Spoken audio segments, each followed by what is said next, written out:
హరే కృష్ణ. ఈరోజు ఆదివారం కదండి, హాలిడే కదా, సెలవు రోజు కదా. సో మంచిగా ఫ్రీగా వీడియో అంతా మొత్తం చూసేయండి. సో ఫస్ట్ చూసే ముందు ఏం చేయాలండి, సబ్స్క్రైబ్ చేసుకొని గంట సింబల్ మీద క్లిక్ చేసి సో ఆల్ మీద క్లిక్ చేయండి. సో అప్పుడు మీకు నోటిఫికేషన్స్ వెంటనే వస్తాయి.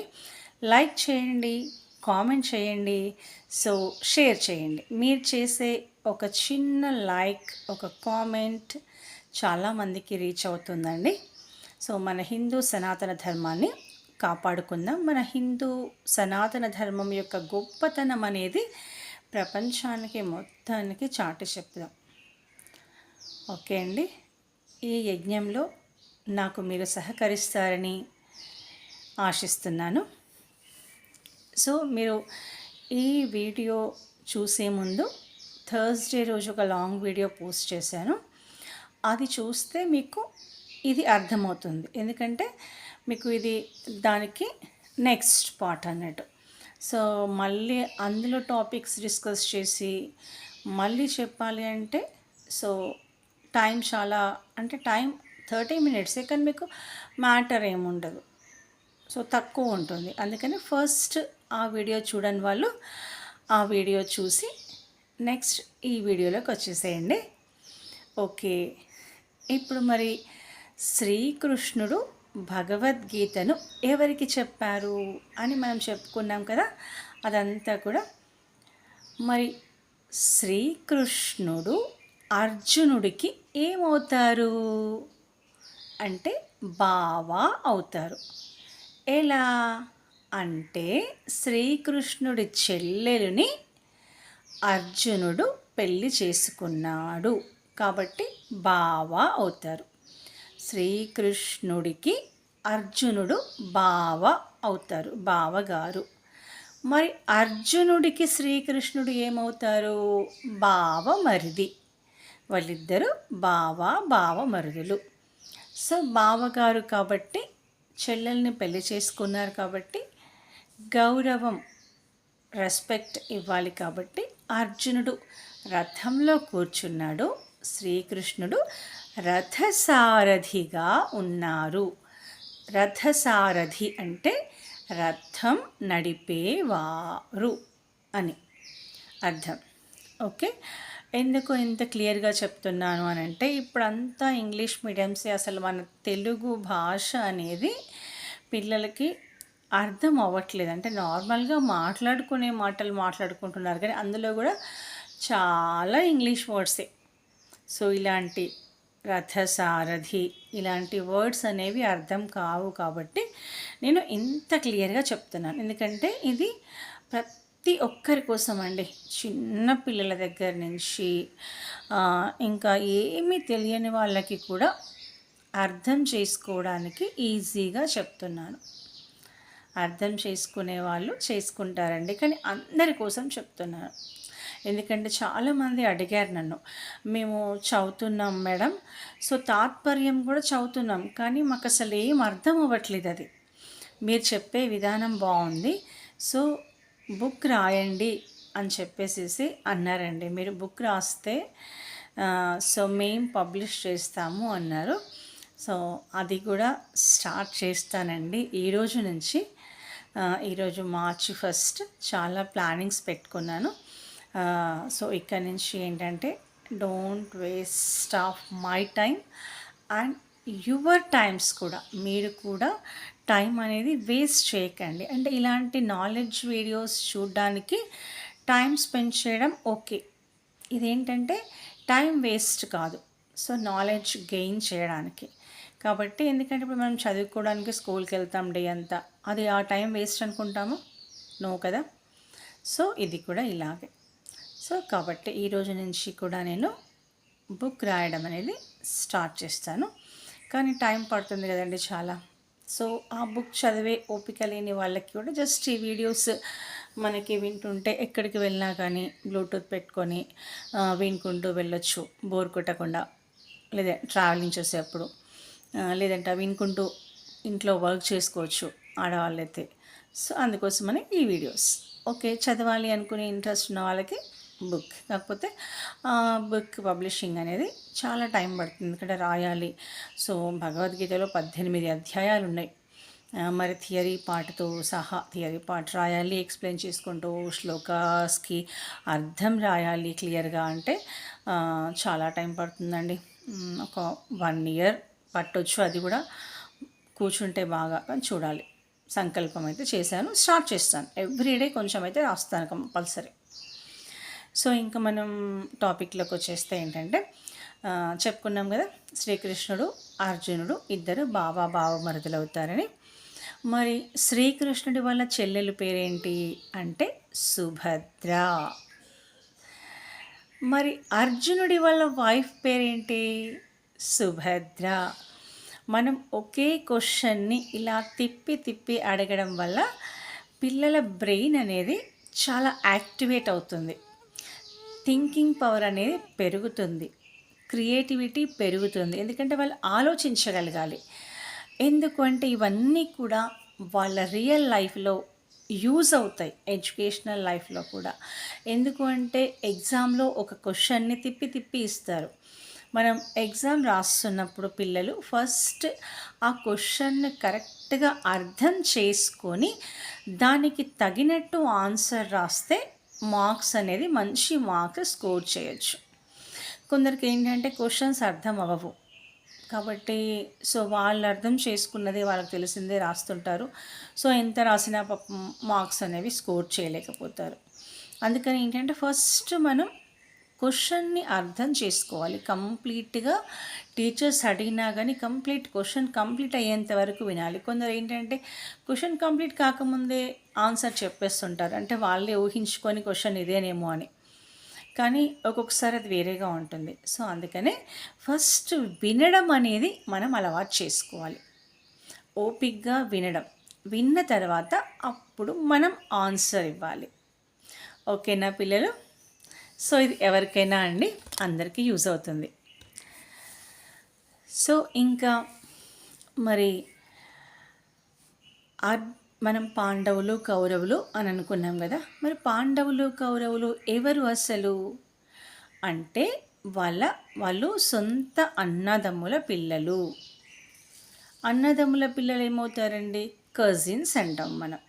ఓకే, మనం ఫస్ట్ పాండవులు కౌరవులు అని ఎప్పుడు నేను చెప్తుంటాను, ఎందుకంటే పాండవులు గుడ్ బాయ్స్, కౌరవులు బ్యాడ్ బాయ్స్. మనం ఎప్పుడు కూడా చెడు కంటే ఫస్ట్ మంచినే పలకాలి మన నోటితో. అందుకని ఫస్ట్ పాండవులు కౌరవులు అని అంటాను. కానీ మనం థియరీ పరంగా చూస్తే ఫస్ట్ చెప్పుకోవడానికి కౌరవుల వల్ల తండ్రి గారు ధృతరాష్ట్రుడు పెద్దవారు, కాబట్టి ఫస్ట్ అక్కడి నుంచి చెప్పుకుంటుందాం. కౌరవుల వల్ల తండ్రి ఎవరు అని అంటే ధృతరాష్ట్రుడు. మరి పాండవుల తండ్రి ఎవరు? పాండురాజు. ధృతరాష్ట్రుడు, పాండురాజు ఇద్దరు సొంత అన్నా తమ్ముళ్ళు. సో ఇప్పుడు ధృతరాష్ట్రుడి తమ్ముడి పేరేంటి? పాండురాజు. పాండురాజు వాళ్ళ అన్న పేరేంటి? ధృతరాష్ట్రుడు. సో నేను ఈ టాపిక్కి సంబంధించి ఈరోజు నేను క్విజ్ కూడా పెడతాను. ఓకే అండి. సో పిల్లలు కానీ ఎవరైనా పార్టిసిపేట్ చేయొచ్చు.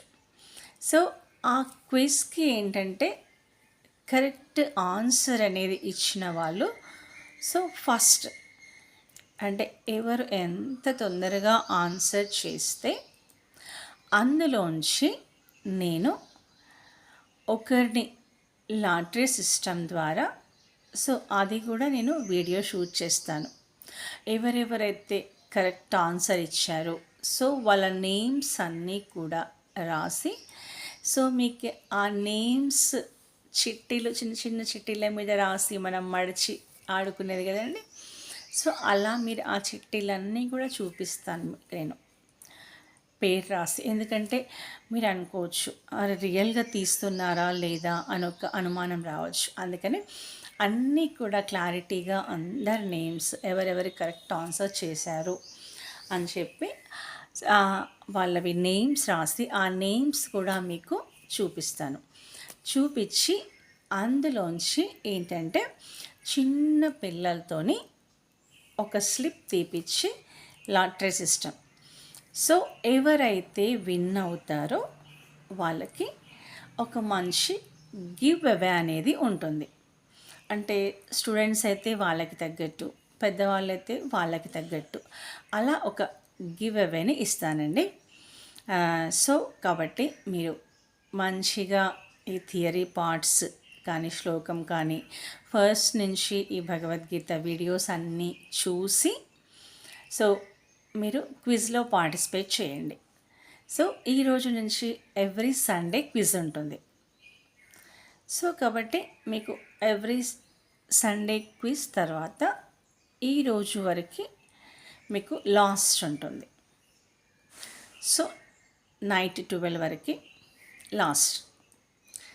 సో ఆఫ్టర్ ఏంటంటే మళ్ళీ డే చేంజ్ అవుతుంది కదా మనకి, కాబట్టి 12 వరకు లాస్ట్. ఈరోజు వరకు ఎవరైతే సో క్విజ్లో నాకు ఆన్సర్స్ చేశారో నెక్స్ట్ డే అనేది వాళ్ళకి నేను లాటరీ సిస్టమ్ ద్వారా ఒకరిని సెలెక్ట్ చేయడం జరుగుతుంది. ఆ తర్వాత సో నేను సెలెక్ట్ చేసిన తర్వాత మళ్ళీ ఎవరు సెలెక్ట్ అయ్యారు అనేది చెప్పాలి కదా. చెప్పిన తర్వాత వాళ్ళ అడ్రస్ నాకు సెండ్ చేస్తే, నాకు పర్సనల్గా సెండ్ చేస్తే నేను వాళ్ళకి గివ్ అవే అనేది పంపించడం జరుగుతుంది. ఓకేనా అండి? సో కాబట్టి మీరు ఎక్కువ లైక్స్, కామెంట్స్, షేర్స్ ఇవన్నీ బాగా చేయండి ప్లీజ్. మీ ఇంట్లో ఉన్న వాళ్ళు ఒక్కొక్కరికి దాదాపుగా 2 మొబైల్స్ ఉంటూ ఉంటాయి. మీ మొబైల్స్లో కూడా సబ్స్క్రైబ్ చేసుకోండి ప్లీజ్, చూడండి. ఓకే, మీరు ఏవేవో వీడియోస్కి అన్నిటికీ లైక్స్ చేస్తారు, కామెంట్స్ చేస్తారు, సబ్స్క్రైబ్ చేస్తారు, కానీ మంచి వీడియోస్కి మాత్రం చేయరు. సో కాబట్టి సబ్స్క్రైబ్ చేసుకోండి. ఇంకా మనం ఇప్పుడు ఏం చెప్పుకున్నాం, ధృతరాష్ట్రుడు, పాండురాజు అన్న తమ్ముళ్ళు. మరి ధృతరాష్ట్రుడి వాళ్ళ వైఫ్ పేరేంటి అంటే వాళ్ళ భార్య పేరేంటి? గాంధారి. సో ఒక ట్రెండింగ్ సాంగ్ కూడా ఉంది కదా, గాంధారి గాంధారి నీ మరిది గాంధారి. సో ట్రెండింగ్ సాంగ్, దీనికి చాలామంది రీల్స్ కూడా చేశారు. అంటే పిల్లలకి ఈజీగా గుర్తుపెట్టుకోవడానికి నేను ఇలా చెప్తుంటాను స్కూల్స్లో, ఎందుకంటే వాళ్ళకి ఇలా చెప్తే ఈజీగా గుర్తుపెట్టుకుంటారు. సో మరి కౌరవుల వల్ల అమ్మ పేరేంటి? గాంధారి. సో ఎందుకంటే ధృతరాష్ట్రుడి వైఫ్ అన్న, కౌరవుల వల్ల అమ్మ అన్న ఇద్దరు ఒకటే కదా. మరి నెక్స్ట్ ధృతరాష్ట్రుడి వాళ్ళ తమ్ముడు పాండురాజు. మరి పాండురాజు వాళ్ళ వైఫ్ పేరేంటి? కుంతీదేవి. సో ఇది కూడా ఒక సాంగ్ ఉందండి, Mohan Babu song. Movie name నాకు గుర్తుకులేదు. సో మీకు ఎవరికైనా గుర్తుంటే కామెంట్లో మీరు చెప్పండి. కుంతీ కుమారి, ఆ తర్వాత మాత్రం నాకు గుర్తుకులేదు సాంగ్ పేరు. ఇది మోహన్ బాబు గారి సాంగ్.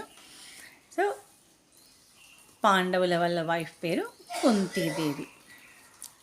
సారీ, పాండవుల వాళ్ళ అమ్మ పేరు కుంతీదేవి. పాండురాజు వాళ్ళ వైఫ్ పేరేంటి అంటే కుంతీదేవి. పాండురాజు వాళ్ళ వైఫ్, పాండవుల వాళ్ళ అమ్మ ఇద్దరు ఒకరే కదా, కుంతీదేవి. అంటే ఇప్పుడు ధృతరాష్ట్రుడు, పాండురాజు ఓన్ బ్రదర్స్, సొంత అన్న తమ్ముళ్ళు. మరి వాళ్ళ భార్యలు ఏమవుతారు? గాంధారి, కుంతీదేవి ఏమవుతారండి? కో సిస్టర్స్, తోటి కోడళ్ళు. ఇప్పుడు మనం కో సిస్టర్స్, తోటి కోడళ్ళు అంటున్నాం, కానీ వెనకటి రోజుల్లో వాళ్ళు ఓన్ సిస్టర్స్ అంటే సొంత అక్క చెల్లెళ్ళ కంటే కూడా ఎక్కువగా కలిసి ఉండేవాళ్ళండి. ఎందుకంటే వెనకట పెళ్ళైన తర్వాత అత్తగారి ఫ్యామిలీని నా ఫ్యామిలీ అనుకొని, వాళ్ళే సొంత వాళ్ళు అనుకొని చాలా బాగా కలిసి ఉండేవాళ్ళు. కానీ ఇప్పుడు ఏంటండి, అది లేదు. సో ఆడపిల్లలకి ఏంటి, అత్తగారి ఫ్యామిలీ అంటే పట్టదు. సో కో సిస్టర్స్ అంటే పట్టరు. ఎంతసేపు వాళ్ళ అమ్మ నాన్న. మరి మగవాళ్ళు కూడా ఎలా తయారయ్యారండి, పెళ్లి చేసుకోగానే వైఫ్ కొంగు చుట్టూ తిరగడం, వైఫ్ వాళ్ళ అమ్మ నాన్న, వైఫ్ వాళ్ళ చుట్టాలు. ఓకే, వైఫ్ని చాలా బాగా చూసుకోవాలి, బాగా చూసుకోవద్దని చెప్పట్లేదు, కానీ రెండు ఫ్యామిలీస్ ఇంపార్టెంటే కదా. ఇటు ఎంత ఇంపార్టెన్సో నువ్వు పుట్టిన ఫ్యామిలీకి, నీ సొంత అన్నతమ్ములకి, సో నీ వదినలు మరదళ్ళు ఉంటారు కదా, సో వాళ్ళందరికీ కూడా ఇంపార్టెన్స్ ఇవ్వాలి కదా. ఇద్దరికీ ఇంపార్టెన్స్ ఇవ్వాలి. అందరూ ఇంపార్టెంటే, ఒకరు ఎక్కువ ఒకరు తక్కువ నేను చెప్పట్లేదు, అందరూ సమానమే కదా, అందరినీ సమానంగా చూడాలి. సో అది మీరు నేర్చుకోండి. సో ఎందుకంటే మళ్ళీ పూర్వపు పద్ధతులను మనం తిరిగి పునరుద్ధరించుకోవాలి, మనం మారాలి, మన సమాజాన్ని మార్చుకోవాలి. ఈ సమాజం అంటే ఎవరండి, మనమే, మనందరమే ఈ సమాజం కదా. మారాలి అంటే ఎలా, ఎవరో ఒకరు ఫస్ట్ మారితేనే నెక్స్ట్ వస్తుంది. లేదు ఫస్ట్ వాళ్ళు మారాలి, తర్వాత నేను మారదాం, చూద్దాం, అందరూ మారిన తర్వాత చూద్దాం అంటే ఇలా. దీనికి ఒక కథ ఉంది. ఒక రాజుగారంట అందరినీ సో మనం ఒక కొత్త గుడి కట్టించారంటండి రాజుగారు. సో మరి అభిషేకానికి పాలు, ఎందుకంటే ఎవరి ఇంట్లో నుంచి పాలు తీసుకొస్తే అందరి ఇళ్ళలోంచి పాలు తీసుకొచ్చి కలిపి దేవుడికి అభిషేకం చేస్తే చాలా మంచి జరుగుతుంది అని. సో ఆ ఊరంతా కూడా అప్పుడు అందరికీ ఇంట్లో పాడి పంట ఉండేది కదా, ప్రతి ఒక్కరి ఇంట్లో కూడా బర్రెలు ఆవులు అనేవి ఉండేవి, వ్యవసాయం అనేది ఉండేది. కాబట్టి ఏంటంటే ప్రతి ఒక్కరి దగ్గర నుంచి ఒక బిందెడు పాలు తీసుకొచ్చి పెద్ద గంగాళం, అంటే ఇప్పుడు డ్రమ్స్ అంటున్నారులేండి, అప్పుడు గంగాళం అనేవాళ్ళు, అంత పెద్ద గంగాళం పెట్టారంట. పెట్టి ఏంటంటే అది క్లోజ్డ్, ఓపెన్ కాదు, క్లోజ్డ్, చిన్న హోల్ ఉంటుంది అందులోంచి పోయడానికి. సో ఒక్కొక్క ఎవరి ఇంట్లోంచి వాళ్ళు ఒక బిందె పాలు తీసుకొచ్చి ఆ పెద్ద గంగాళంలో పోయండి అని చెప్పారంట రాజుగారు.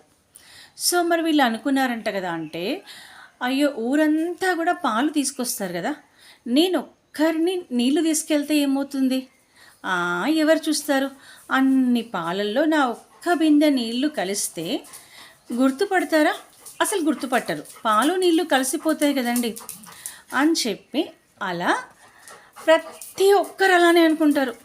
అనుకొని నేనొక్కనే నీళ్ళు తీసుకెళ్తాను కదా, అందరు పాలు తీసుకొస్తారు కదా అనుకొని అందరూ కూడా నీళ్ళు తీసుకొని వస్తారు, వచ్చి గంగాళంలో పోస్తారు. సో అంతా కంప్లీట్ అయిన తర్వాత అభిషేకం చేద్దామని ఆ గంగాళం మూత ఓపెన్ చేస్తే ఏముందండి, పాలు లేవు, అందులో అన్నీ నీళ్ళే ఉన్నాయి.